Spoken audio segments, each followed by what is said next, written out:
So today I would like to talk about this issue of allergy. So allergy is our body's reaction towards certain foreign bodies.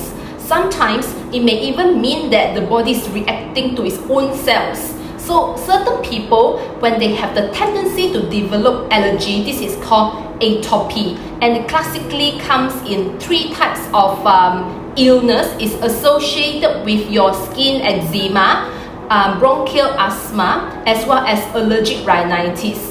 All of these need to be treated early because it can potentially impair quality of life, especially if you have allergic rhinitis every day. And certain people, if their bronchial asthma is not controlled, it can be potentially life-threatening as well. So the three main allergic conditions we're talking about here is atopic dermatitis, which is also more commonly being called as an eczema, asthma, as well as allergic rhinitis.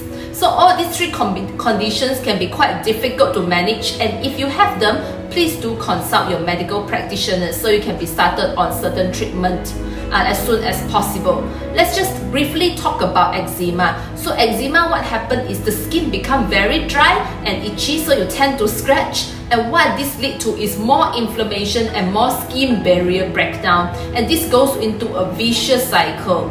And so what you have to do is you have to be really careful of what the cleansers you use. Use a very gentle one, and also try to moisturize as much as possible. Okay.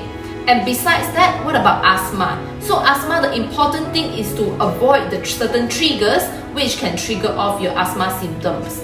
So things like cold, dust, pollen, these are the certain things that we should definitely avoid. But in certain people, avoiding the trigger is not enough, so they may need regular inhalers prescribed by their medical practitioners, and they also need to be reviewed regularly to see if they still need those inhalers.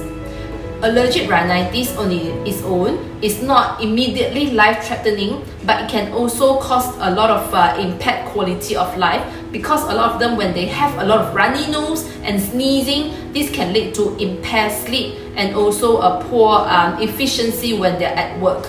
So all these things, sometimes it can be quite difficult to tackle. So can allergy be cured? Unfortunately, no. So usually what we do is we use medication to try and reduce the severity so that it doesn't affect the quality of life as much. Besides that, you can also try certain dietary modifications to help with that. So for example, certain supplements. But always be a bit careful when you supplement, especially if you are pregnant or breastfeeding, and always run by your healthcare professionals to ensure your supplement is safe. For example, the basic requirements is to have GMP, HACCP, and also MSTI certification.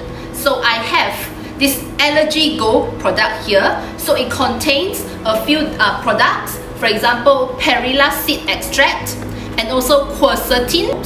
Besides that, it also has bromelain. So all this actually helps to dampen down the inflammatory response so that we do not suffer so much if you have allergies. Just like me, I have a lot of allergic rhinitis.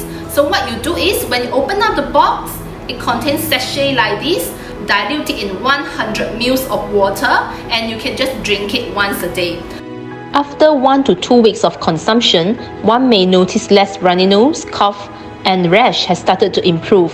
When consuming Elegigo on a long-term basis, this can improve an overall sense of well-being, making one more productive and energetic as well. So hopefully my sharing today helps everybody to understand a little bit more about allergy and how to deal with it. That's all for my sharing today. Thank you.